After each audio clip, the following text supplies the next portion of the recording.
Good morning বন্ধুরা, আমি আবার এসেছি আরেকটা নতুন রেসিপি নিয়ে। এগ কারি করব। দেখো, এই 4টে ডিম সেদ্ধ বসিয়েছিলাম, সেদ্ধ হয়ে গেছে, ছাড়িয়ে নিয়ে দেখো একটু চিড়ে চিড়ে দিয়ে আর হলুদ মাখিয়ে নিয়েছি।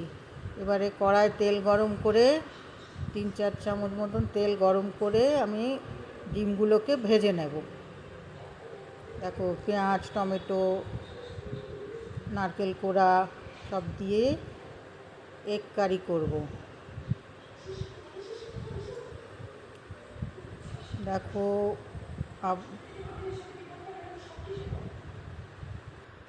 এই তেল আমি কড়াই বসিয়ে দিয়েছি, 3-4 চামচ মতন তেলটা গরম হলে আমি ডিমগুলোকে ছাড়বো।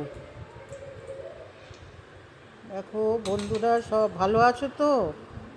সব ভালো থেকো, সুস্থ থেকো।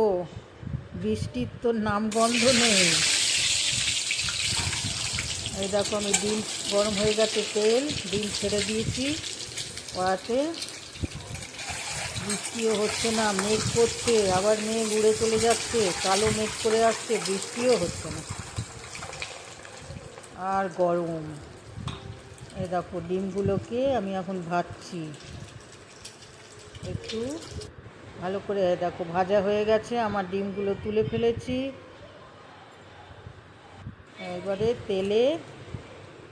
এবার আমি পেঁয়াজ ছাড়বো। দুটো পেঁয়াজ কুচি আমি গরম তেলে ছেড়ে দিলাম।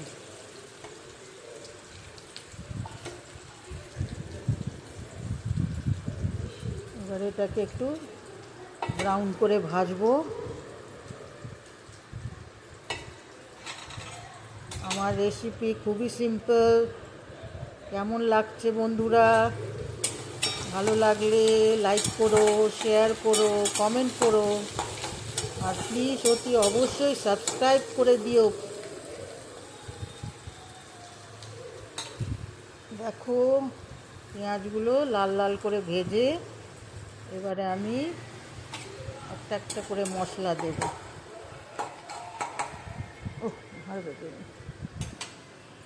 দেখো, পেঁয়াজটা ভাজা হয়ে এসছে। এবারে টমেটো দিলাম, দুটো টমেটো দিয়েছি।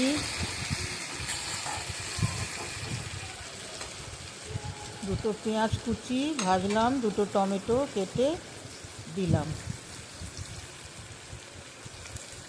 তারপরে আমি আদা রসুনের বাটা দেব, আদা রসুনের পেস্ট, এর সঙ্গে পেঁয়াজেরও পেস্ট আছে একসঙ্গে।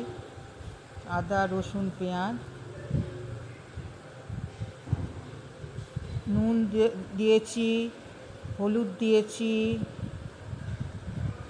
আর একটু মিষ্টি দিয়েছি। নুন, হলুদ আর আদা রসুনের পেস্ট। এবার এটাকে কষতে হবে, ভালো করে কষে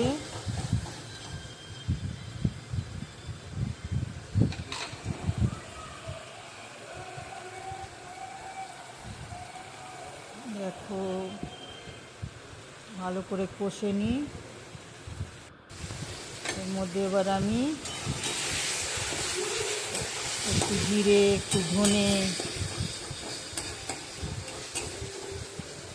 যা যা মশলা লাগে, একটু সামান্য লঙ্কা গুঁড়ো সব দিয়ে ভালো করে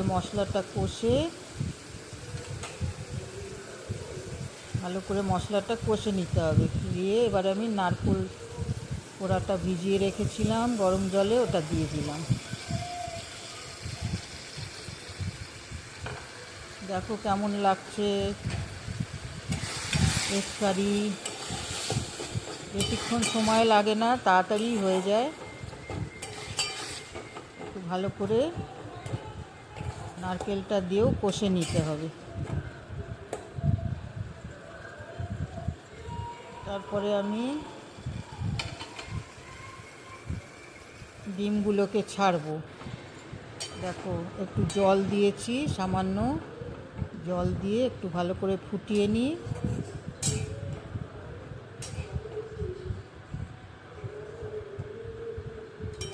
দেখো কেমন লাগছে আমার আন্ডা কারির ঝোল, এগ কারি।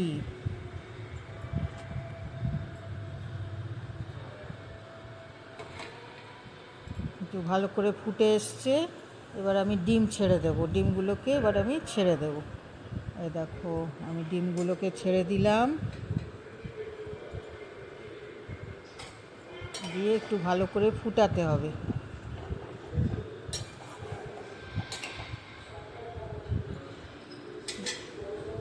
প্লিজ আমার রেসিপি কেমন লাগছে তোমাদের, যারা জানো না, এই দেখো গরম মশলা দিয়ে দিয়েছি, একটু গরম মশলা দিয়ে দিলাম। তারা শিখে নাও, অনেক সোজা এগ কারি। আমি আলু দিইনি, আলু ছাড়াই বানিয়েছি। প্লিজ আমার চ্যানেলটা ভালো লাগলে শেয়ার করো, কমেন্ট করো, লাইক করো, আর অতি অবশ্যই সাবস্ক্রাইব করে দিও প্লিজ। দেখো আমি এবার একটু ঢেকে দেব, একটুখানি আঁচটা একদম ধিমে করে দিয়েছি, আর একটু বাড়িয়ে দিলাম আঁচটাকে, এবার একদম পুরোপুরি বাড়িয়ে দিয়েছি। দেখো এবার একটু ঢাকাটা খুলে তোমাদের দেখাই।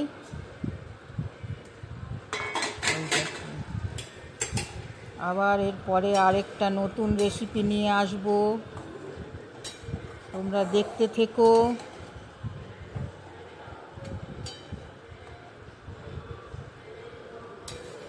দেখো আমার এগ কারি কমপ্লিট, আমার এগ কারি হয়ে গেছে।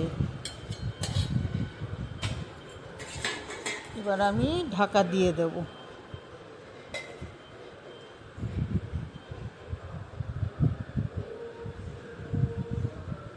একটুখানি রেখে, ওকে বাই বাই, টাটা।